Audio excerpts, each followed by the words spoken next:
Your name's Zero? Hope you don't fight like one. How we doing, guys? FTO bringing you guys a brand new comic book review. Marvel 1602. I really like this book. It's written by Neil Gaiman. The art is by Andy Q. Really good work inside of here. It takes place in England, 1602. It starts out with the Queen of England talking to Nick Fury. Nick Fury is the head of her intelligence. Pretty much just how he is in our world right now. Besides, like, he's mirrored by someone else in the 1616 universe. But Nick Fury is here. He's kind of like the head of S.H.I.E.L.D., but that Her Majesty's S.H.I.E.L.D. The next person you see come up is Dr. Stephen Strange. He's the Queen's doctor. The Queen is sick. She has news for Nick Fury. The news is that there's Armageddon coming. There's this new device. A lot of people trying to get this device. She has someone bring it to her, but she knows that people are going to try to stop the guy who's bringing it to her. That's one of the big guys trying to take it is Dr. Doom. Dr. Otto Von Doom. The story inside this book is it's a lot different than anything I've ever read before. And I read this once on a trip to Illinois. It was my first time reading this book. I couldn't put it down. I couldn't stop reading it. It was a big page turner for me. You see a lot of other characters pop up, like Fantastic Four, Scarlet Witch, Magneto show up also. I don't want to give away too much inside of it, but honestly, Neil Gaiman, how can you go wrong with Neil Gaiman? There's nothing bad that he's ever done. If there is something bad that he's done, I want to read it, because I can't believe that. I can't believe he did anything that's just terrible. Next book I want to talk about, keeping it a Kubert day apparently. Adam Kubert did Marvel Universe Onslaught. This here is it's cheesy. I will admit that. It is cheesy. But I liked it. It was one of my first events that I read as a kid. It was one of the first comic books that really made me get into comics. My first comics I started to read was actually Spider-Man. You know I'm a huge Batman fan now. But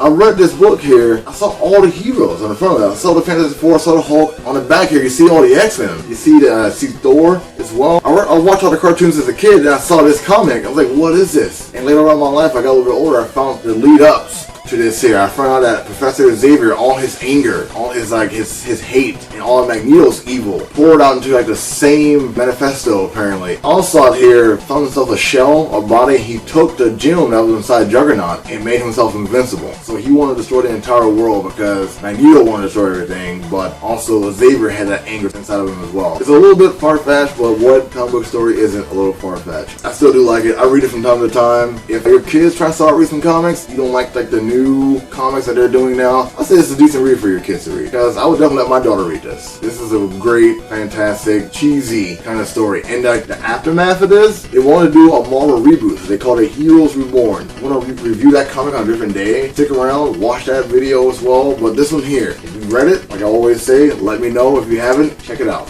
I'm going to do something a little bit different. I'm going to talk about one of the DC animated movies here. I always say my favorite DC animated movie so far is Under the Red Hood. It was very well done. This one here is one of my close seconds, and that's the Wonder Woman. But this story here is the origin story of the Green Lantern. Most of you guys may see I got the Green Lantern earring right in my ear. Love Alan Scott. He'll always be my favorite Green Lantern, even though he isn't really a Green Lantern. Not a part of the Corps, anyway. This story is all about Howard Jordan. I guess you could say the second Green Lantern on Earth. I dug the hell out of this. The art is amazing. The story is very well written inside of here. It's a lot of twists and turns inside of it. A lot of different things that you didn't think you would see in an animated cartoon movie. It is rated PG-13 for a reason. No kid gloves really on this one here. It's all blood inside this movie. Definitely watch this bad boy. Don't rent it. Don't borrow it from somebody. Buy this one. Buy it. Buy it. I love this film. I really do. All the DC animated movies are good to me, except for Public Enemies. But this one here, hands down, one of my favorites. Next time, I'm going to be reviewing this one here. It looks kind of cheesy. It is Superman vs. Dracula. Art is by Ian Churchill. It's written by Jeff Lowe, so it has to be pretty decent. If one of my favorite writers is doing this one here.